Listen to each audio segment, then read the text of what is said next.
મિત્રો જય શ્રી રામ, તમારું સ્વાગત છે આજના મારા નવા વ્લોગમાં। તો આજે આપણે આવ્યા છીએ ગૌશાળા છટું મકાઈ વાઢવા। તો જો અત્યારે મકાઈ વાઢી રહ્યા છે આ બંને, વારા ફરતી બધે વાઢી લેશું। તો ચાલો મકાઈ વાઢીને ફરી તમને બતાવો છે। તમે જોઈ શકો છો ઠેઠ સુધી અડધો ચા પૂરો કરી નાખ્યો ને હવે આપણે સનેડામાં મકાઈ નાખી દીધી છે, લઈને આપણે જવાનું છે ગૌશાળા। તો ચાલો ગૌશાળા જઈએ। આ સનેડાનો એક આખો ભરાઈ ગયો છે આપણે, હવે આપણે ચાલો ગૌશાળા જવા દઈએ। ચલો દર્શભાઈની વાડીએ, તો દર્શભાઈની વાડીએ આપણે આ ઘોડી છે, જો ઘોડીને મકાઈ નાખી, મકાઈ ખાઈ ગઈ છે, હવે ગાજર ખાય છે। આપણે મિત્રો બધા અહીંયા બેઠા છે, રાંઢિયાથી મહેમાનો આવ્યા છે ઘોડી જોવા। આ મકાઈ જોવો, પછી આપણે આ હાવજ ઘોડો છે જે ગાજર ખાય છે, અને અહીંયા ઋષિતભાઈ આપણે ગાજર ધોઈને કાપીને હવે તૈયાર કરે છે ઘોડીને ખવારવાના। ચાલો મિત્રો હવે ઘડીક આપણે તબલાની મોજ કરી લઈએ।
ગાડીમાં પેટ્રોલ પૂરું થઈ ગયું છે, તો વેદભાઈ આપણે કીકુ મારીને ગાડી શરૂ કરે છે।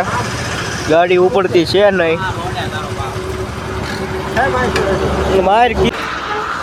જો ગાડીને ધક્કો મારીને ધારે ચડાવી લીધી, અને ઋષિતભાઈ અહીંયા વછેરીને નવારે છે આપણે।